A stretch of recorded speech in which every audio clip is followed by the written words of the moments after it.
برکت و سعادت جن کا مشغلہ تبلیغ و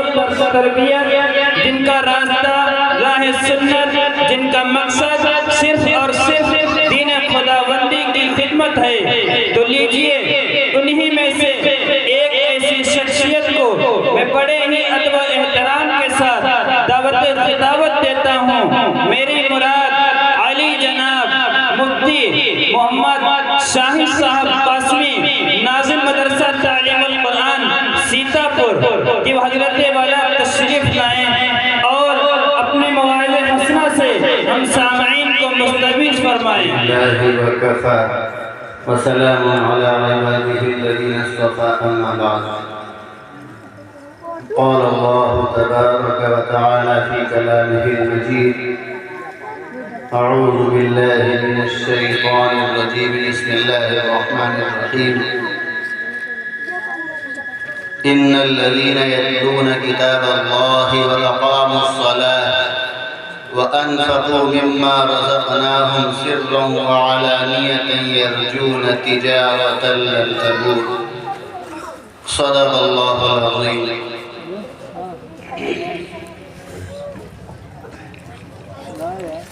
اسٹیج پر رونق افروز علماء کرام اور سامعین اعظام اور پس پردہ ہماری ماں و بہنوں،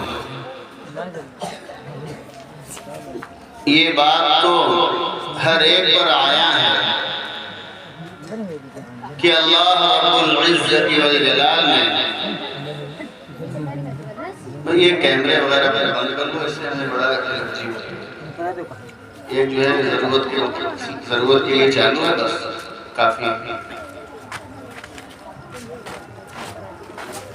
اللہ تبارک و تعالیٰ نے تمام انسانوں کی ہدایت، تمام انسانوں کی رہنمائی،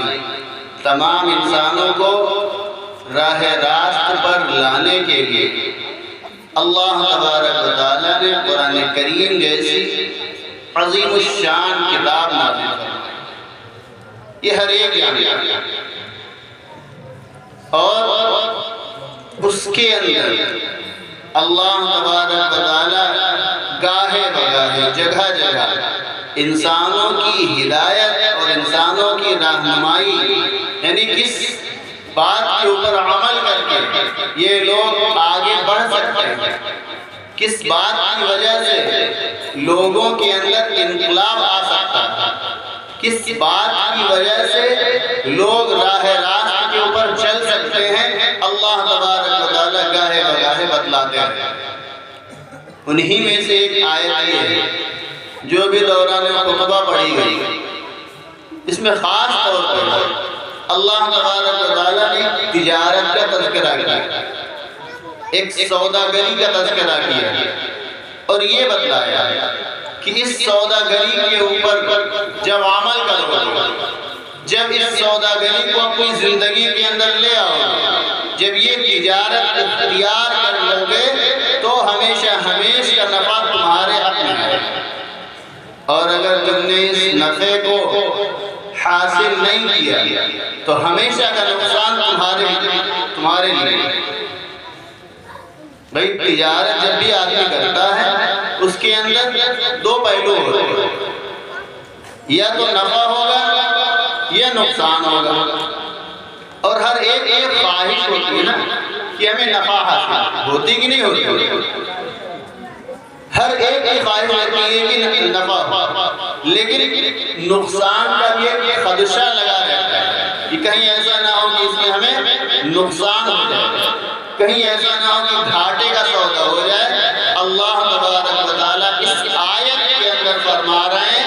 کہ یہ جو تین کام بتلائے گئے ہیں، اگر ان تین کاموں کو تم نے کر لیا، گویا تم نے دنیا اور آخرت دونوں جگہ کے نفع کو حاصل کر لیا، دونوں جگہ کی کامیابی اور کامرانی تمہارے قدموں کے اندر ہوگی۔ تم کیا کرو؟ یہ تین کام کرو۔ کون کون سے کام؟ سب سے پہلے اللہ تبارک و تعالیٰ ارشاد فرماتے ہیں ان الذین یتلون کتاب اللہ کی پہلی صفت جو کامیابی کی طرف لے جاتی ہے، جو نفع کو حاصل کرواتی ہے، جس کی وجہ سے آدمی کو نفع دنیا اور آخرت کا ملتا ہے۔ کیا ہے؟ تلاوت کتاب اللہ، تلاوت قرآن کریم، کہ اللہ رب العزت والجلال نے جو کلام نازل فرمایا ہے، جو کتاب نازل فرمائی ہے، جس کتاب کے اوپر عمل کرنے کے لیے، جس کتاب کے اوپر عمل کروانے کے لیے اللہ تبارک و تعالیٰ نے اپنے محبوب نبی کو بھیجا کہ یہ نبی عملی زندگی تمہارے سامنے پیش کریں گے تاکہ تم اس کے نقش قدم کے اوپر چلتے ہوئے عملی زندگی کے اندر آ جائیں۔ اور جلسے کرانا، جلسوں کے اندر آنا، سننا اور سنانا، یہ ساری چیزیں کس لیے ہوتی ہیں؟ سمعنا و اطعنا۔ ورنہ مشرکین مکہ بھی تو کہا کرتے تھے، یعنی منافقین کہا کرتے تھے سمعنا و عصینا، کہ ہم نے سن لیا لیکن سن کر کے مانیں گے نہیں۔ اصل مقصد کیا ہے سننے سنانے کا، کہنے کا؟ کیا ہے کہ جو چیز ہمیں معلوم نہیں ہے معلوم ہو جائے وہ عمل کے اندر ہے نا، یہی مقصد ہے، اس کے علاوہ کوئی مقصد ہو سکتا ہے؟ اور اگر صرف یہی مقصد ہو کہ جو ہے آئے آ کر کے سن لیا، انہوں نے بہت اچھا بیان کیا ماشاءاللہ، وہاں سے آئے کہ یہ بہت اچھا، کوئی فائدہ نہیں۔ اصل جو ہے معاملہ کائے کا ہے عمل کا۔ اگر عملی زندگی کے اندر آ جائے صحابہ کرام رضوان اللہ علیہم اجمعین کی طرح سمعنا و اطعنا، کہ ہم جو ہے سنیں گے بھی، آپ کی مانیں گے، آپ جو بتلائیں گے اس کو اپنی عملی زندگی کے اندر لائیں گے۔ صحابہ کرام کے نقش قدم کے اوپر ہمارا یہ عمل ہوگا۔ اور اگر صرف سن کر کے ایک کان سے سنا دوسرے کان سے نکال کے جھاڑ کے چلے گئے تو کیا ہوگا؟ جو منافقین کیا کرتے ہیں سمعنا و عصینا، کہ سن تو لیں گے، آپ جو کہہ رہے ہیں آپ کی بات بالکل صحیح ہے، بالکل صحیح ہے، لیکن ماننے کا مطلب ہم سے تو نہیں ہوگا۔ یہ تو منافقین اور مشرکین کی عادت ہوا کرتی ہے۔ صحابہ کرام رضوان اللہ علیہم اجمعین کے بارے میں آتا ہے اللہ کے رسول جناب نبی کریم صلی اللہ علیہ وسلم سے کوئی بھی بات سنے فوراً اس کو عمل کے اندر لے دو، عمل کے لیے سے سن رہے نا، تو اللہ تبارک و تعالیٰ کا کلام اور اللہ کی کتاب ایسی کتاب ہے جس کتاب کے اندر اللہ تبارک و تعالیٰ نے تمام انسانوں کی رہنمائی اسی کے اندر رکھی ہے، اور اسی کی تلاوت کا مطالبہ سب سے پہلے نمبر پہ کیا جا رہا ہے۔ لیکن آج ہمارا حال کیا ہے؟ تلاوت کرنا تو دور کی بات ہے، مسلمانوں کی اکثریت کا ایک طبقہ وہ ہے جو قرآن کریم کو پڑھا ہوا ہے، بہت بڑا طبقہ ہوا ہے جو قرآن پڑھنا جانتے ہی نہیں۔ حالانکہ اللہ تبارک و تعالیٰ نے جب نبی کریم صلی اللہ علیہ وسلم کے اوپر سب سے پہلی وحی نازل فرمائی، اس کے اندر جو لفظ آیا سب سے پہلا لفظ وہ ہے اقرا، اقرا بسم ربک الذی خلق، کہ اس کے اندر یہ بیان کیا گیا کہ پڑھو پڑھو پڑھو، پڑھتے رہو، اپنی زندگی کو پڑھنے کے اندر کھپا دو، اپنی زندگی کو قرآن کریم کی تلاوت کے اندر کھپا دو، قرآن کریم کے معانی و مفاہیم کو سمجھنے میں کھپا دو، قرآن کریم کے احکام کے اوپر عمل کرنے کے اندر کھپا دو، اور اسی کے اندر اللہ تبارک و تعالیٰ نے ارشاد فرمایا ان الذین یتلون کتاب اللہ، کہ جو لوگ اللہ تبارک و تعالیٰ کی کتاب کو پڑھنے والے ہیں، اللہ تبارک و تعالیٰ کے کلام کو اپنی زندگی کے اندر لے کر کے آنے والے ہیں، اللہ تبارک و تعالیٰ کی کتاب کے اوپر عمل کرنے والے ہیں، اس کے احکام کو اپنی زندگی کی اپنی عملی زندگی میں لانے والے ہیں، اور اس کے ہر حکم کو ماننے والے ہیں، ان کے لیے اللہ تبارک و تعالیٰ نے بشارت خوشخبری دی ہے کہ یہ وہ لوگ ہیں جو نفع کا سودا کر رہے ہیں، یہ وہ لوگ ہیں جو کامیابی کی طرف جا رہے ہیں، یہ وہ لوگ ہیں جن کی زندگیاں اللہ تبارک و تعالیٰ کے حکموں کے مطابق چلنے والی ہیں۔ ان کے علاوہ اللہ تبارک و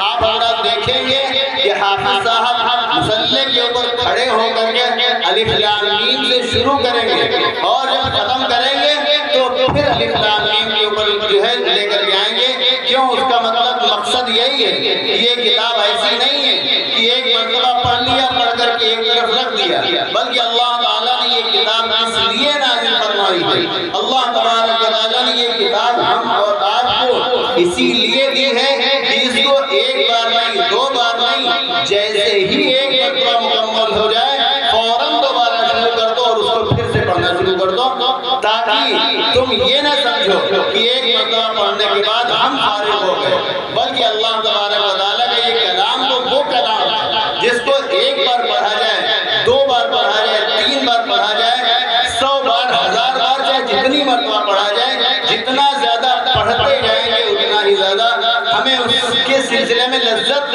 حاصل ہوتی رہے گی، اتنا ہی زیادہ ہماری زندگیوں کے اندر آتا رہے گا، اتنا ہی زیادہ ہماری عملی زندگی بنتی رہے گی. اور یہ بھی رمضان مبارک کا مہینہ آنے والا، اس مہینے کے اندر تو اللہ تعالیٰ نے اس قرآن کو نازل ہی فرمایا ہے، اور اس مہینے کے اندر اللہ کے رسول جناب نبی کریم صلی اللہ علیہ وسلم کا معمول بھی یہی تھا کہ آپ جو ہے اس مہینے کے اندر دور کیا کرتے تھے. حضرت جبرائیل علیہ السلام آپ کے پاس آتے اور آپ ان کو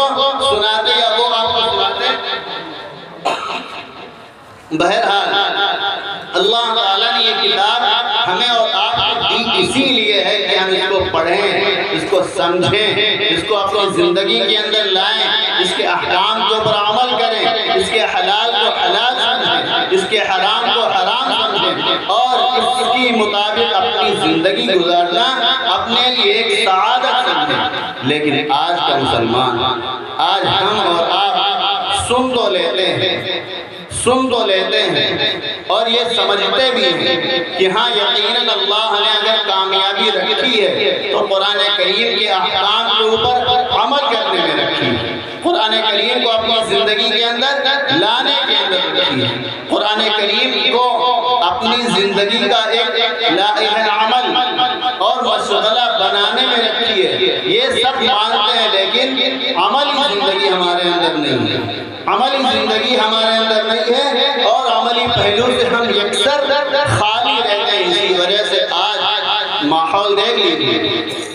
کہ کہیں مسلمانوں کو جو کچلا جا رہا ہے، کہیں مسلمانوں کی عبادت گاہوں کے اوپر پابندیاں لگائی جاتی ہیں، کہیں مسلمانوں کی اذانوں کے اوپر روک لگائی جا رہی ہے، کہیں ایسا ہو رہا ہے کہ مطالبے کیے جا رہے ہیں قرآن کریم سے یہ آیتیں نکال دی جائیں، کہیں یہ ہوتا ہے کہ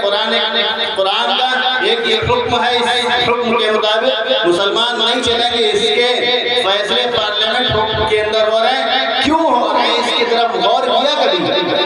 یہ اسی وجہ سے ہو رہے ہیں کہ ہم نے اور آپ نے اس کے اوپر عمل کرنا چھوڑ دیا. جب عمل کرنا چھوڑ ہی دو گے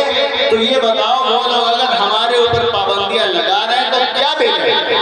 بھائی ہم نے خود اس کو پسے پشت ڈالا، قرآن کو رکھا تو اونچی جگہ پہ جاتا ہے، چوما جائے گا، چاٹا جائے گا، قرآن کو سینے سے لگایا جائے گا، سر لگایا جائے گا، برکت حاصل کی جائے گی. اگر کوئی کام نہیں کیا جائے گا تو اس کو پڑھ نہیں سکتے. اور صرف یہ عوام کا حال ہم نہیں کر رہے یا ان لوگوں کا حال نہیں جو پڑھے لکھے نہیں ہیں. ہم تو اکثر دیکھتے ہیں کہ سارے کے سارے لوگ، کیا عالم، کیا حافظ، کیا جاہل، کیا عوام، کیا پڑھے لکھے، کیا ناظرہ خان، کیا بغیر دیکھے پڑھنے والے، یا جو پڑھے لکھے نہیں ہیں، سارے کے سارے اس سلسلے میں انتہائی غفلت کا معاملہ برتتے ہیں. بھئی اللہ تعالیٰ نے دیا کس لیے تھا؟ وَقُرْآنًا فَرَقْنَاهُ لِتَقْرَأَهُ، تاکہ آپ اس کو پڑھتے رہیے. ہم نے اسی لیے نازل فرمایا، آپ اس کو پڑھتے رہیے، اپنی زندگی کے اندر لے کے آئیے، اپنے تمام معاملات کو قرآن کریم سے حل کیجئے. اللہ تبارک و تعالیٰ نے یہ کتاب ہمیں اس لیے نازل فرمائی ہمارے اوپر، یا ہم کو یہ کتاب اسی لیے دی تھی کہ ہم اس کو اپنی زندگی کے اندر لے کر کے آئیں. لیکن آج ہم دیکھ رہے ہیں کہ مسلمانوں کا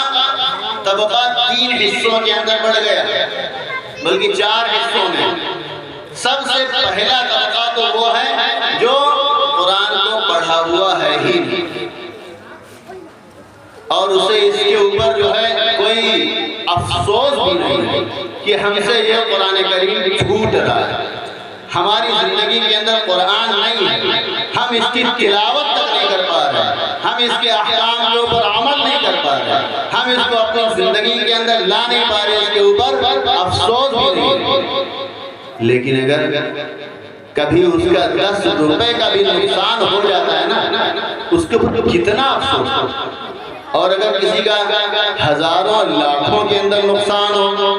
کہ ایک طرف ہماری فصل تیار ہو اور کہیں ایسا نہ ہو خدا نہ خواستہ اس میں آگ کسی ذریعے سے لگ جائے، کتنا روئے گا پچھتائے گا، حالانکہ یہ صرف 1 سال کی جمع پونجی تھی، چند مہینوں کی جمع پونجی تھی، اور جو ہے صرف دنیا کے اندر ہی یا سال بھر یا چند مہینے کام آنے والی چیز تھی۔ اگر وہ چیز حاصل نہیں ہوتی ہے اس کے اوپر بے انتہا افسوس ہوتا ہے، لیکن اللہ تعالیٰ نے جو کتاب ہمیں اور آپ کو دی ہے، جو ہماری دنیا کو بھی سدھارنے والی ہے، آخرت کو بھی سدھارنے والی ہے، دنیا کے اندر بھی اس کے اوپر عمل کر کے آدمی کامیابی کی منازل تک آگے بڑھنے والا ہے، اور آخرت کی منزلوں کو بھی اس کے ذریعے سے پار کرنے والا ہے۔ اس کے سلسلے میں اتنی غفلت کیا ہو گیا بھائی؟ یہ سوچے کہ اللہ تعالیٰ نے ہمارا انتخاب کیا ہے، اللہ نے ہم کو چنا ہے، اللہ تو ہمیں ان لوگوں کے اندر بھی پیدا کر سکتے تھے جو بت پرستی کرنے والے ہیں، جو آگ کو پوجنے والے ہیں، جو جانوروں کے سامنے ماتھا ٹیکنے والے ہیں، سورج اور چاند کے سامنے اپنی گردنیں جھکانے والے ہیں، ان کے اندر بھی پیدا کر سکتے تھے، لیکن اللہ نے چنا ہے مسلمانوں میں، اللہ نے منتخب کیا ہے، یہ انتخاب ربانی ہے۔ اگر ہم اپنی عملی زندگی کے اندر قرآن کریم کو نہیں لا رہے تو گویا اللہ تبارک و تعالیٰ کے اس انتخاب کے اوپر گویا اپنا عملی طور پر ایک انگلی اٹھانے والا کہ ہمیں تو آپ نے یہ کیوں دے دیا، ہمیں اس کی ضرورت نہیں تھی، ہم تو اپنی زندگی کے اندر ہی جو ہے بہت خوش تھے، صبح اٹھے اپنے کام کے اوپر چلے گئے ناشتہ کر کے، اس کے بعد شام کو آئے کھایا پیا سو گئے۔ بھائی مسلمان نام کس کا ہے؟ مسلمان اس کا نام ہے کہ وہ یہ کام کرے۔ بھائی مسلمانوں کو اللہ تبارک و تعالیٰ نے پیدا ہی اسی لیے کیا ہے، ایمان والوں کو پیدا ہی اسی لیے کیا ہے کہ وہ ایمانی زندگی گزارے، احکام کے اوپر عمل کرنے والی زندگی گزارے، مناہی سے رکنے والی زندگی گزارے، اللہ تبارک و تعالیٰ کے حکموں کو مان کر کے زندگی گزارے۔ لیکن آج یہ چیزیں ہماری زندگی سے یکسر ختم ہوتی جا رہی ہیں۔ کیا وجہ ہے؟ کیا سمجھ رکھا ہے؟ کیا سوچ رکھا ہے کہ اللہ نے ہمیں مسلمانوں پیدا کر کے غلطی کر دی؟ نعوذ باللہ من ذالک۔ نہیں بھائی، اللہ نے ہمارا اور آپ کا انتخاب کیا ہے، اللہ نے چنا ہے۔ نبی صلی اللہ علیہ وسلم کی امت کے اندر ہم آئے ہیں، آپ صلی اللہ علیہ وسلم کے اوپر نازل ہونے والے کلام کو، اللہ تبارک و تعالیٰ کا کلام ہونے کا ہم یقین رکھتے ہیں۔ صرف اس یقین رکھنے سے کام نہیں چلتا، اس کو اپنی عملی زندگی کے اندر لے کر کے آئیں اور قرآن کریم کو اپنا مشغلہ بنائیں۔ تو سب سے پہلا طبقہ وہ ہے جو قرآن کریم کو پڑھا ہوا ہی نہیں ہے، ان کے لیے ہمارے اکابرین کی طرف سے، علماء کرام کی طرف سے ترتیب یہ بتائی گئی ہے کہ وہ اپنی تعلیم کے لیے، اپنے کو صحیح راہ راست کے اوپر لے کے آنے کے لیے اور قرآن کریم کو سیکھنے کے لیے اپنے 24 گھنٹوں میں سے کم از کم 1 گھنٹہ ضرور، اور اگر ایسا نہیں کرتا اس کو اپنی زندگی کا، اپنی عملی زندگی کے اندر نہیں لے کر کے آیا اور اس کو پڑھ نہیں رہے، تو یاد رکھیے کہ اللہ تبارک و تعالیٰ نے اپنے محبوب نبی جناب نبی کریم صلی اللہ علیہ وسلم کو جہاں سفارش کا حق دیا ہے کہ وہ جس کو چاہیں سفارش کر کے جنت کے اندر اللہ تبارک و تعالیٰ سے پہنچوا سکتے ہیں، وہی رب، اسی رب نے اللہ اپنے محبوب نبی جناب نبی کریم صلی اللہ علیہ وسلم کو شکایت کا بھی حق دیا کہ وہ جہاں سفارش کریں گے وہیں شکایت بھی کریں گے، اور اس کو اللہ تعالیٰ نے قرآن کریم کے اندر خود بیان کیا ہے۔ وقال الرسول یا ربی ان قوم اتخذوا هذا القرآن مہجورا، کہ رسول بارگاہ عزتی میں کھڑے ہو کر کے اللہ سے یہ شکایت کریں گے، کیا کہیں گے؟ یا ربی ان قوم اتخذوا هذا القرآن مہجورا، کہ اے میرے پروردگار، اے میرے رب، یہی میری وہ قوم جس کی ہدایت کے لیے آپ نے قرآن کریم جیسی کتاب نازل فرمائی، جن کو راہ راست کو لانے کے لیے مجھے بھیجا تھا، جن کو قرآن کریم کے احکام کے اوپر عمل کا پابند بنایا تھا، جن کے لیے ہم نے اپنی راتوں کی نیندوں کو قربان کر دیا، دن کو دن نہیں سمجھا، رات کو رات نہیں سمجھا، جب دیکھو تب امت کے لیے جن کی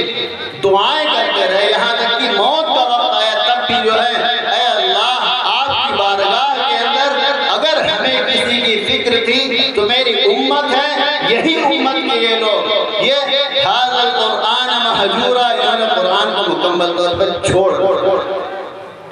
یہ سمجھتے ہی نہیں تھے کہ یہ قرآن ہمارے لیے نازل کیا گیا۔ بھئی اللہ تعالیٰ اعلان کر رہے ہیں یا ایھا الذین آمنوا، یہ وہ لوگ نہیں ہیں جو نبی کے دور کے اندر ہی تھے، بلکہ قیامت تک کے آنے والے تمام کے تمام ایمان والے، تمام کے تمام مسلمان، تمام کے تمام اسلام کو ماننے والے، ان کو مخاطب کیا جا رہا ہے کہ تم لوگ سنو کہ اللہ نے تمہارے لیے یہ احکام نازل کیے ہیں، اللہ نے تمہارے اوپر یہ ذمہ داریاں دی ہیں۔ آج ذمہ داری کس چیز کو سمجھا جا رہا ہے؟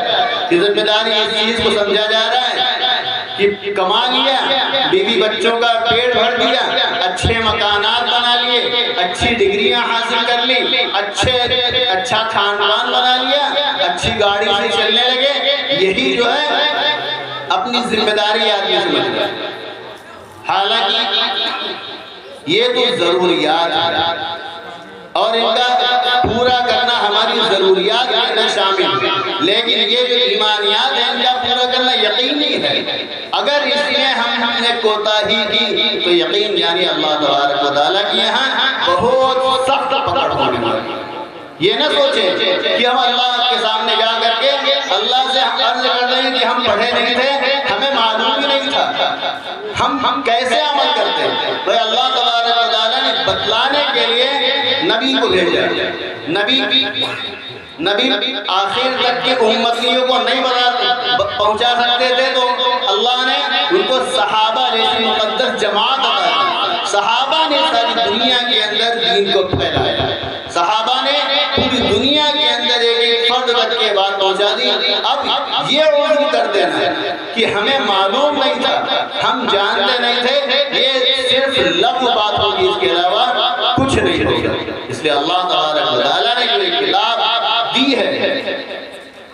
یہ صرف یہ نہیں ہے کہ اس کو تابوں کے اندر سجایا جائے، اونچی جگہوں کے اوپر رکھا جائے اور اس کو عملی زندگی کے اندر نہ لایا جائے، بلکہ ابھی بتایا نا جیسے کہ ہمارے اکابرین نے طے کیا ہے جو پڑھے لکھے نہیں ہیں روزانہ 1 گھنٹہ ضرور نکالیں قرآن کریم کو سیکھنے کے لیے۔ سیکھیں گے بھائی؟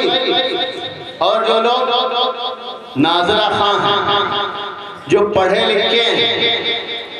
ان کے لیے تجویز کیا گیا ہے کہ وہ روزانہ 1 پارہ ضرور تلاوت کریں، اور جو حفاظ کرام ہیں وہ 3 پارے کا اپنا ایسا معمول بنائے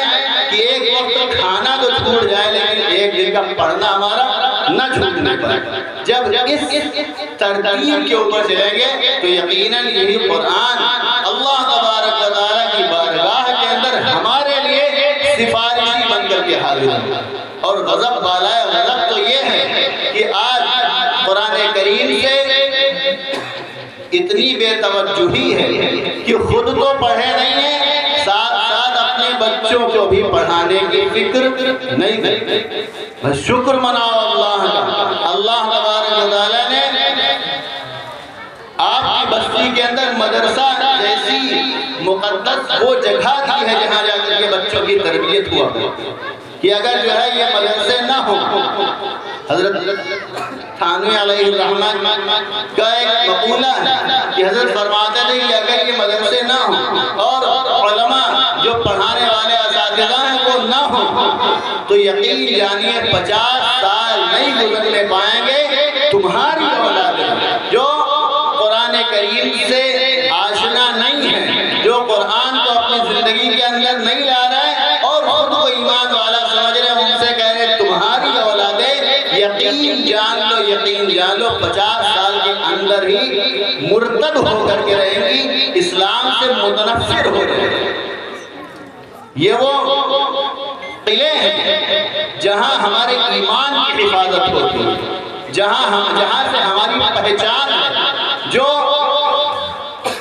ہماری سربلندی کا ذریعہ ہے, جو ہماری کامیابی کا ذریعہ بننے والی چیزیں ہیں, ہم ان کو آباد کریں, ہم ان کے اندر اپنے بچوں کو بھیج کر کے ان کے ایمان کی, ان کی آخرت کی حفاظت کی تیاری کریں. حضرت یعقوب علیہ نبینا علیہ السلام جب ان کا انتقال ہونے لگا تو انہوں نے یہ نہیں کہا کہ تم جو ہے اپنے بیٹوں کو بلا کر یہ نہیں کہا کہ فلاں جگہ کی یہ جائیداد تمہاری ہے, یہ جائیداد تمہاری ہے, اس کو ایسے سے بانٹ لینا, بلکہ کیا پوچھا اذ حضر یعقوب الموت. اللہ تبارک و تعالیٰ نے اس کو قرآن کریم کے اندر بیان کیا کہ جب یعقوب علیہ السلام کی موت کا وقت آیا تو انہوں نے کہا لم تعبدون من بعدی, کہ میرے بعد اپنے بیٹوں کو بلا کر کے پوچھا تھا کیا میرے بعد کس کی عبادت کرو گے, کس کا کہنا مانو گے, کس کے نقش قدم کے اوپر چلو گے. لم تعبدون من بعدی, میرے بعد کس کی عبادت کرو گے. قالوا نعبد الہک و الہ آبائک ابراہیم و اسحاق. لیکن بیٹے بھی ایسے تھے فرما بردار, بیٹے بھی وہ تھے جو نبی کی اولاد میں ہیں, نبی کے ماننے والے ہیں, نبی کا کہنا ماننے والے ہیں, نبی کی باتوں کو اپنی عملی زندگی کے اندر لے کر کے آنے والے ہیں. انہوں نے کہا کہ ہم آپ کے معبود کی عبادت کیا کریں گے اور آپ کے جتنے امجد جو ہیں ان کے معبود کی عبادت کیا کریں گے, جن کی عبادت کا حکم آپ کو دیا گیا, جن کی عبادت کا حکم اسحاق کو دیا گیا, جن کی عبادت کا حکم ابراہیم کو دیا گیا, اسی کی عبادت ہم بھی کریں گے. یہ کس وقت کا واقعہ ہے کہ جب حضرت یعقوب علیہ السلام کی موت کا وقت قریب آیا ہے اور وہ جو بلا کر کے اپنے بیٹوں سے پوچھتے ہیں. لیکن آج کیا ہے, اگر کوئی مرنے والا ہو, اس کے اوپر موت کے آثار ہو, وہ کیا کرے گا, فلاں جگہ کی جائیداد اس کے نام کر دو, فلاں جگہ کی اس کے نام کر دو, یہ تم کر لینا ہے, تم کر لینا, اور اسی کے اندر پوری اپنا وہ وقت گزار دیتے ہیں جو عین نصیحت کا تھا, جو عین وہ وقت تھا جب کہ اپنے بیٹوں کو بلا کر کے ان کی آخرت کی فکر کی جاتی ہے. حضرت فرمایا کرتے ہیں کہ لوگ یہ تو فکر کرتے ہیں کہ میرے مرنے کے بعد بیٹوں کا کیا ہوگا, میرے بیٹے کیا کریں گے, کہاں سے کھائیں گے, لیکن اس کی فکر ہرگز نہیں کرتے کہ میرے بیٹوں کے مرنے کے بعد ان کا کیا ہوگا, کہ جب یہ مریں گے یہ دنیا سے رخصت ہوں گے تو یہ کس حال کے اندر رخصت ہوں گے. اس لیے ضروری ہے کہ ان کو مکتب کی تعلیم سے ضرور جوڑا جائے, کہ اگر نہیں جوڑا تو یہی بچے جن کے لیے آج آدمی جھوٹ بھی بول رہا ہے, سچ بھی بول رہا ہے, حلال بھی کمائی کر رہا ہے, حرام بھی کمائی کر رہا ہے, جن کی وجہ سے جن کا پیٹ پالنے کے لیے آدمی نمازیں تک چھوڑ دیتا ہے, روزے تک چھوڑ دیتا ہے, جن کا پیٹ پالنے کے لیے آدمی اللہ کے احکام کو پورا نہ کرنے کے اوپر خود کو مجبور ظاہر کرتا ہے, حالانکہ ہوتا نہیں مجبور, ہوتا نہیں. ہم یہی اسی لیے لفظ صاف طور پہ کہہ رہے ہیں کہ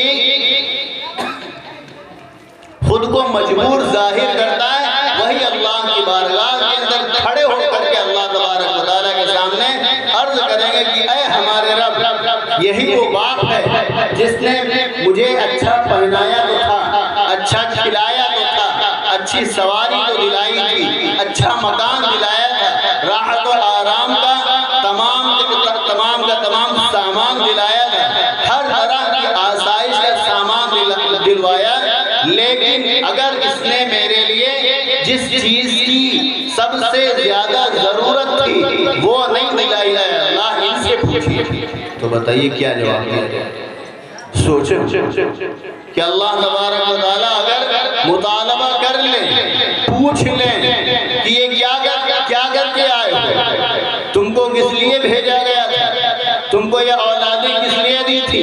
کہ ان کو صرف کھلا پلا کر کے بڑا کر کے ان کو بھی کمانے کھانے کے قابل بنا دو بس؟ نہیں، بلکہ ان کی اچھی تعلیم اور اچھی تربیت کے لیے۔ ہم یہ نہیں کہتے کہ ہر بچے کو حافظ اور عالم بناؤ، ان کو علامہ بناؤ، نہیں بھائی، ڈاکٹر بنائیے، انجینئر بھی بنائیے، اعلیٰ سے اعلیٰ تعلیم دلائیے۔ اور اس زمانے کی ایسی ضرورت ہے اعلیٰ تعلیم دلانے کی کہ اس سے پہلے کسی زمانے کے اندر نہیں تھی، لیکن وہ تعلیم حاصل کر کے ایسا نہ ہو کہ یہ ارتداد کا شکار ہو، ایسا نہ ہو کہ یہ خود اسلام سے متنفر ہو جائے۔ اس لیے اللہ تبارک و تعالیٰ نے فرمایا سب سے پہلی، اگر کسی کی سب سے پہلی تعلیم ہونی چاہیے وہ قرآن کریم کی تعلیم ہے، جو آپ کو انہی مدارس کے اندر ملے گی، جو ان مدرسوں کے اندر ملے گی کہ اگر ان مدرسوں سے جڑ گئے، ان مدرسوں سے اپنا ربط کر لیا، ان کے اندر آنا جانا شروع کر دیا، اپنے بچوں کا تعلق ان سے کر لیا، تو یقین جانیے کہ ان کے ایمان کی حفاظت کا ذریعہ ہے۔ حضرت مولانا سجاد نعمانی صاحب ایک واقعہ سنا رہے تھے، یہ حضرت مفتی عبدالرحمن صاحب نے حضرت کی زبانی سنا تھا، انہوں نے جو ہے بتایا کہ جب گجرات کا فساد ہوا ہے اس زمانے کے اندر جہاں سب لوگ گجرات کے فساد زدہ علاقوں کے اندر جو ہے سامان خردونوش ان کے آرام کے سامان لے جا رہے تھے، کھانے پینے کی اشیاء لے کر کے جا رہے تھے، تو حضرت بھی جو ہے فرماتے ہیں کہ 2 ٹرک بھر کے سامان وہ بھی لے کر کے ایک جگہ پہنچے، وہاں ایک چیک پوسٹ جو تھی، وہاں پہ جو ہے مطالبہ ہو رہا تھا، پوچھا جا رہا تھا بھائی کہاں سے آ رہے ہو، کہاں جا رہے ہو، اور جانے والوں کو اجازت ہو رہی ہے۔ وہاں پہنچے، جو کچھ ان کو پوچھ تاچھ کرنی تھی ساری کر لی۔ اس کے بعد جو ہے انہوں نے کہا کہ حضرت اس طرف جو راستہ گیا ہے اس کے اوپر بہت سے ٹرک جا چکے ہیں، لیکن ادھر جو راستہ جا رہا ہے اس پہ کوئی ٹرک گیا نہیں ہے، آپ اس طرف چلے جائیں تاکہ اس طرف کے جو لوگ ہیں ان کو بھی کچھ سامان پہنچ جائے۔ تو حضرت نے کہا ٹھیک ہے، کچھ دور چلنے کے بعد میں حضرت نے کہا کہ ہمیں اسی پہ جانا چاہیے تھا، تو حضرت نے اپنے ٹرک میں مڑوا کر کے پھر اسی راستے کے اوپر جس کے اوپر جو ہے تمام کے تمام ٹرک گئے تھے وہ بھی جانے لگے۔ تھوڑی دور چلے ہوں گے کہ دیکھا کہ ایک جگہ اسٹیج لگا ہوا، جس طرح یہ اسٹیج لگا ایسے اسٹیج لگا ہے، اور وہاں لوگوں کو بلایا جا رہا ہے، بلا کر کے سامان دیا جا رہا ہے، لمبی لمبی قطاریں لگی ہوئی ہیں۔ اتنے میں ایک بچہ تھا، اس کا جب نمبر آیا اور وہ وہاں پر جا کر کے سامان لینے لگا، اس کے کان میں کچھ کہا گیا، وہ اچانک چیخ اٹھا، نہیں یہ نہیں ہو سکتا، نہیں یہ نہیں ہو سکتا، اتنا کہہ کر کے وہ اسٹیج سے کھلا بھاگتا وہ چلا گیا۔ حضرت فرماتے ہیں کہ میری سمجھ میں تو آیا نہیں کہ ماجرا کیا ہے، معاملہ کیا ہے۔ یہ آیا تو ایسے تھا جیسے بہت ضرورت مند ہے، اور بھاگ تو ایسا رہا جیسے اس کو ان چیزوں کی ضرورت ہے ہی نہیں۔ تو حضرت نے کہا کہ ہمارے ساتھ جو لوگ تھے ہم نے ان سے کہا کہ جاؤ پکڑ کے لے کر کے آؤ، دیکھیں مجھے کیا معاملہ ہے، کیا بات ہے، بھاگے نہیں۔ بہرحال اس کو لایا گیا، بہت ڈر رہا تھا، پوچھا کیا بات ہے کہ تم جو ہے اچانک سے بھاگنے لگے؟ کہنے لگا کہ حضرت جب میں وہاں اسٹیج کے اوپر پہنچا ہوں مجھے وہ سامان دینے لگے تو انہوں نے مجھ سے یہ الفاظ اس طرح کے کہلانا چاہا، میں نے کہا میں چاہے بھوکا مر جاؤں یہ نہیں ہو سکتا کہ میں یہ الفاظ اپنی زبان سے۔ تو پوچھا بھائی تم اتنے چھوٹے ہو، اتنی کم عمر ہے، تو تمہیں یہ فکر کیسے ہوئی، تمہیں کیا معلوم کہ یہ چیز نہیں ہو سکتی؟ کہا ایسا ہے ہم اپنے یہاں مدرسے کے اندر پڑھنے جاتے ہیں، مسجد کے اندر پڑھنے جاتے ہیں، وہاں جو میرے حافظ جی ہیں انہوں نے ہم کو یہ بتلایا تھا کہ اس طرح کے الفاظ اگر کوئی کہلائے تو وہ کبھی نہ کہنا کیونکہ اس سے تمہارا ایمان سلب ہو جائے۔ تو یہ ہوتی ہے مکتب کی تعلیم کہ ان کے اندر ایمان جو ہے دلوں کے اندر راسخ کرایا جاتا ہے کہ اگر ہم نے ان میں اپنے بچوں کو داخل کر دیا تو یقین جانیے ان کے ایماندار اور ایمان والے ہونے کی گارنٹی۔ اس لیے ان مکتبوں سے ضرور جڑو اور قرآن کریم کی تعلیم کو اپنی زندگی کا مشغلہ بنا لیں تاکہ ہم تجارت لن تبور کے اوپر عمل کرنے والے ہوں اور نفع بخش تجارت کو حاصل کرنے والے ہوں۔ یہ تھی پہلی بات جو اللہ تبارک و تعالیٰ نے اس آیت کے اندر نازل فرمائی ہے، جس کو اللہ تبارک و تعالیٰ نے نفع بخش تجارت سے تعبیر کیا کہ اس میں نقصان اور خسارہ و گھاٹا نہیں ہوتا۔ دوسری چیز جو اللہ تبارک و تعالیٰ ارشاد فرماتے ہیں وَأَقَامُوا الصَّلَاةَ، کہ وہ لوگ نفع بخش تجارت حاصل کرنے والے ہیں جو نمازوں کے قائم کرنے والے ہیں۔ اور نماز کی اقامت قرآن کریم کے اندر جہاں بھی اللہ تبارک و تعالیٰ نے نماز کا مطالبہ کیا ہے، صرف یہ نہیں کہا کہ نماز پڑھ لو، بلکہ فرمایا وَأَقِيمُوا الصَّلَاةَ وَأَقَامُوا الصَّلَاةَ، اقامت صلاۃ، اس طرح کے الفاظ پورے قرآن میں اللہ تبارک و تعالیٰ نے نازل فرمایا۔ پورے قرآن میں کہیں بھی کھول کر کے دیکھ لیں اقامت کا مطلب ہوتا کیا ہے، اس کو سمجھ لیں، اس کے بعد جو ہے اس کے اوپر عمل کریں۔ اقامت کا مطلب صرف یہ نہیں ہے کہ جمعہ گئے مسجد کے اندر اور مسجد کی ٹوپی اٹھائی، وضو کیا، نماز پڑھا، نماز پڑھ کے وہی ٹوپی اتار کے رکھی، اپنی ساری مسلمانی شان میری مسجد تک محدود تھی، مسجد کے اندر ہی چھوڑ دی۔ اب ہمیں نہ تو اس ٹوپی سے تعلق ہے، نہ اس مسجد سے تعلق ہے، اور نہ یہاں کے لوگوں سے تعلق ہے، بلکہ میں تو اپنی زندگی کے اندر خوشحال ہوں یہ نہیں، اور نہ یہ ہے کہ کبھی مرضی آئی نہیں ہوا تو چلے گئے مسجد، امام صاحب کے پیچھے نماز پڑھ لیا، سوچا یہ تو بہت اکیلے نماز پڑھا کرتے چلو ساتھ دیتے، یہ بھی اور یہ بھی نہیں کہ جو ہے سال میں ایک مرتبہ عید کی جا کر کے نماز پڑھ کے آ گئے، یہ بھی نہیں۔ اقامت صلاۃ کا مطلب یہ ہے کہ روزانہ کی پانچوں نمازیں پابندی سے باجماعت پڑھی جائیں، اور اسی کے اوپر اللہ تبارک و تعالیٰ کی باتیں ہیں۔ ایک حدیث شریف کے اندر اللہ کے رسول جناب نبی کریم صلی اللہ علیہ وسلم ارشاد فرماتے ہیں کہ جو شخص صحیح طریقے کے اوپر وضو کرے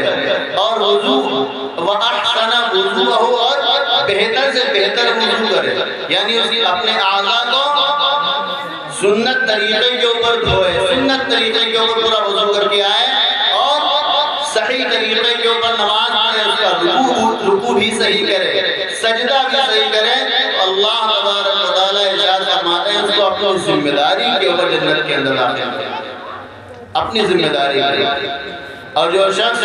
اس طرح نہ کرے، یعنی وضو بھی صحیح نہ کرے، نماز بھی صحیح نہ پڑھے، رکوع سجدہ بھی صحیح نہ کرے، اللہ تبارک و تعالیٰ فرماتے ہیں، اللہ کے رسول جناب نبی کریم صلی اللہ علیہ وسلم ارشاد فرماتے ہیں اللہ تبارک و تعالیٰ کی اس کی کوئی ذمہ داری نہیں، چاہیں گے تو اس کو معاف کر دیں گے، چاہیں گے تو اس کو سزا دیں گے۔ ایک حدیث کے اندر آیا ہے کہ جو 5 وقت کی نماز پابندی سے پڑھتا ہے، اللہ تبارک و تعالیٰ 5 انعامات اس کو دیتے ہیں، 5 طرح کے انعامات، ان انعامات کو یاد رکھ کر کے صرف فائدے کے نظر اگر نماز پڑھی جائے تو یقیناً ہر ایک کی ذمہ داری ہے، اللہ نے فرض کیا ہے کہ روزانہ کی 5 نمازیں تمہارے ذمہ ہیں، یہ نہیں ہے کہ جمعہ پڑھ لیا کام ختم، عید کی پڑھ لیا کام ختم، یا دن بھر میں ایک آدمی پڑھ لی پھر اس کے بعد ہمیں مسجد سے کوئی تعلق نہیں ہے، بلکہ روزانہ کی 5 نمازیں جو پڑھے اللہ تعالیٰ جو ہے اس کو 5 طرح کے انعامات دیتے ہیں۔ سب سے پہلا انعام جو اللہ تبارک و تعالیٰ دیں گے وہ ہمارا اسی دنیا سے متعلق ہے، فرمایا اللہ کے رسول جناب نبی کریم صلی اللہ علیہ وسلم ارشاد فرماتے ہیں کہ اس کے رزق کی تنگی دور کر دی جائے، رزق جس کے لیے آدمی مارا پھرتا، نہ دن دیکھتا ہے نہ رات دیکھتا ہے، راتوں کے اندر بھی سردی کی راتوں میں سخت جو ہے سردی پڑ رہی، کوہرا پڑ رہا ہے، لیکن کھیتوں کے اندر پانی کے اندر کھڑا ہوا ہے، کیوں کہ اگر جو ہے ابھی یہ محنت نہیں کی، یہ مشقت برداشت نہیں کی تو کہیں ایسا نہ ہو کہ فاقے پڑ جائیں، کھانے کی لالے لگے، اسی لیے آدمی کھڑا رہتا ہے۔ اللہ تبارک و تعالیٰ ارشاد کی ذمہ داری میری ہے۔ وما من دابۃ فی الارض الا علی اللہ رزقها، کہ رزق چاہے دنیا کے اندر کوئی بھی ہو، جاندار ہے، سانس لینے والا ہے، صرف انسان ہی نہیں بلکہ تمام کے تمام مخلوق کے بارے میں اللہ تعالیٰ فرما رہے ہیں ان سب کے رزق کی ذمہ داری کس کی ہے؟ میری۔ قرآن کریم کے اندر بھی اللہ تبارک و تعالیٰ ارشاد فرماتے ہیں وَأْمُرْ أَهْلَكَ بِالصَّلَاةِ وَاصْطَبِرْ عَلَيْهَا لَا نَسْأَلُكَ رِزْقًا نَحْنُ نَرْزُقُكَ وَالْعَاقِبَةُ لِلتَّقْوَىٰ۔ اللہ کے رسول جناب نبی کریم صلی اللہ علیہ وسلم سے کہا جا رہا ہے آپ حکم دیجئے، آپ لوگوں کو بتلائیے، کس کو بتلائیے؟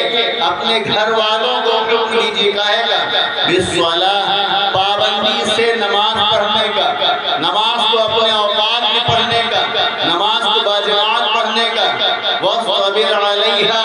خود بھی عمل کرتے رہیے، اور یہ نہیں ہے کہ کبھی پڑھ لیا کبھی نہیں پڑھا، جب مرضی آئی پڑھ لیا، مرضی آئی نہیں پڑھا، بلکہ پابندی سے پڑھتے رہیں۔ لا نسألک رزقا، رزق ہم آپ سے نہیں چاہتے، نحن نرزقک والعاقبۃ للتقویٰ، رزق تو دینے کی ذمہ داری ہم نے لے لی۔ یا اللہ کے رسول جناب نبی کریم صلی اللہ علیہ وسلم کا عمل تھا کہ جب بھی گھر کے اندر کبھی کوئی دشواری ہوتی یا کوئی صحابی آ کر کے آپ سے جو ہے رزق کا مطالبہ کرتا ہے، رزق کی کمی کی شکایت کرتا، آپ اس کو کیا کہتے ہیں؟ جا کر کے نماز پڑھو، نماز سے اللہ تبارک، نماز کے بعد اللہ تبارک و تعالیٰ سے مانگو، اللہ تعالیٰ تمہاری رزق کا انتظام کر دیں گے۔ لیکن ویسی نماز تو ہو، آج ہم نماز تو پڑھ رہے ہیں لیکن وہ حضوری والی نماز نہیں ہے، وہ نماز نہیں جس کے اوپر اللہ تبارک و تعالیٰ کے وعدے ہیں، نہ ہمارا قرآن صحیح ہے، نہ ثنا صحیح ہے، نہ تحیات صحیح ہے، نہ درود شریف صحیح سے یاد ہے، بس مسجد گئے ٹوپی لگا کر کے نماز پڑھ لی اور 4 رکعت پڑھ کے پھر چلتے رہے، نہ سنتوں کی فکر ہے، نہ نوافل کے جو ہے دھیان ہے۔ بھائی اللہ تبارک و تعالیٰ نے یہ نماز ہمیں دی ہے، یہ اسی لیے دی ہے کہ اس کے ذریعے سے مانگا جائے، اللہ تبارک و تعالیٰ کے سامنے اپنی ضرورتیں رکھی جائیں، اللہ تبارک و تعالیٰ کو اس کے ذریعے سے راضی کیا جائے۔ ایک حدیث کے اندر آتا ہے بندہ اللہ تبارک و تعالیٰ سے سب سے زیادہ قریب اس وقت ہوتا ہے جب سجدے کی حالت کے اندر۔ ہمارے حضرت فرما رہے تھے ابھی چند روز قبل پروگرام ہوا تو فرمایا کہ رمضان المبارک میں جو عبادتیں کرو گے ان عبادتوں کے اندر کوالٹی بھی اچھی ہونی چاہیے، کوانٹیٹی بھی۔ آدمی ہوتا کیا ہے کبھی جو ہے اس کو ایک شوق پیدا ہوا تو کوانٹیٹی یعنی تعداد کو بڑھا لیتا ہے، فرض پڑھ رہا تھا تو ساتھ میں نفلیں بھی پڑھنے لگا، نفلیں پڑھ رہا تھا تو کبھی اشراق اور اوابین کی جو توفیق ہو گئی وہ بھی اس نے پڑھ لی، لیکن کوالٹی کے اندر یعنی اس کے حسن کے اندر کبھی اضافے کی اور اس کو درست کرنے کی فکر نہیں کرتا۔ حالانکہ ہونا یہ چاہیے تھا کہ ہم اپنی نمازوں کو ایسی بنائیں، ایسی حضوری والی بنائیں کہ اللہ تبارک و تعالیٰ کے یہاں وہ نماز قابل قبول ہو اور پرانے کپڑے کو ایک طرح لپیٹ کر کے منہ پر ماری نہ جائے۔ تو اللہ تبارک و تعالیٰ اس نماز کے ذریعے سے سب سے پہلی چیز جو رزق ہے جس کے لیے آدمی پریشان گھوم رہا ہے اس کی ذمہ داری کریں، یہ میرے ذمہ ہے، ہم اس کے اندر برکت دے دیں۔ دوسری چیز جو دوسرا انعام جو اللہ تبارک و تعالیٰ 5 وقت کی نماز کے اوپر دیں گے وہ ہے عذاب قبر کو ہٹا دیا جائے گا۔ عذاب قبر بہت ہی بڑی چیز ہے۔ حضرت عثمان رضی اللہ تعالیٰ عنہ کے بارے میں آتا ہے کہ وہ جنت و جہنم کے تذکرے کے وقت میں اتنا نہیں روتے تھے جتنا جب قبرستان جاتے اور قبر کے پاس بیٹھتے تھے تو ان سے کسی نے پوچھا کہ آپ جنت جہنم کے تذکرے کے وقت نہیں روتے، اتنا اس وقت کیوں روتے؟ کیا کہا کہ قبر آخرت کی منزلوں میں سے سب سے پہلی منزل جو اس میں کامیاب ہو گیا، بعد کی ساری منزلیں اس کے لیے آسان ہیں، اور جو اس کے اندر ناکام رہا تو بعد کی ساری منزلوں کے اندر ناکام ہوتا ہی چلا جائے گا۔ اور اللہ تبارک و تعالیٰ فرما رہے ہیں کہ اس منزل کے اندر بھی اگر کامیابی حاصل ہوگی تو صرف اور صرف نماز کے ذریعے سے حاصل ہوگی۔ کہ 5 وقتہ نماز کی پابندی کر لو، اللہ تبارک و تعالیٰ اس منزل کو بھی جو ہے آسان کروا دیں گے۔ تیسرا انعام جو اللہ تبارک تبارک و تعالیٰ دیں گے، وہ پلسرات کے اوپر سے آدمی بجلی کی طرح جو ہے پار کر کے پلسرات گزر جائے گا، اور اللہ تعالیٰ اس جو ہے نام اعمال داہنے ہاتھ میں جو ہے عطا فرمائیں گے، اور داہنے ہاتھ میں جن کا نام اعمال ملے گا ان کے متعلق اللہ تعالیٰ ارشاد فرماتے ہیں فَأَمَّا مَنْ أُوتِيَ كِتَابَهُ بِيَمِينِهِ، کہ جن کا نام اعمال ان کے داہنے ہاتھ میں دیا جائے گا، فَيَقُولُ، وہ اعلان کرے گا، ان کو بلائے گا، کیا کہے گا؟ فَيَقُولُ هَاؤُمُ اقْرَءُوا كِتَابِيَهْ، آؤ دیکھو یہ نام اعمال ہم کو ملا، مجھے کامیابی کا سرٹیفکیٹ مل گیا۔ تو اللہ تبارک و تعالیٰ یہ 5 انعام کب دیں گے؟ جب پابندی سے آدمی 5 وقت کی نماز پڑھنے کا اہتمام کرے گا، اور اہتمام سے پڑھے گا تو اللہ تبارک و تعالیٰ یہ 5 انعام نصیب فرمائیں گے، اور جب ہم نماز کی پابندی کرنے والے ہوں گے تبھی ہم تجارت لن تبور کے اوپر عمل کرنے والے ہوں گے، اور اللہ تبارک و تعالیٰ سے نفع بخش جو تجارت کرنے والے ہوں گے، اللہ تبارک و تعالیٰ کے ساتھ اگر کوئی تجارت کرے، اللہ تبارک و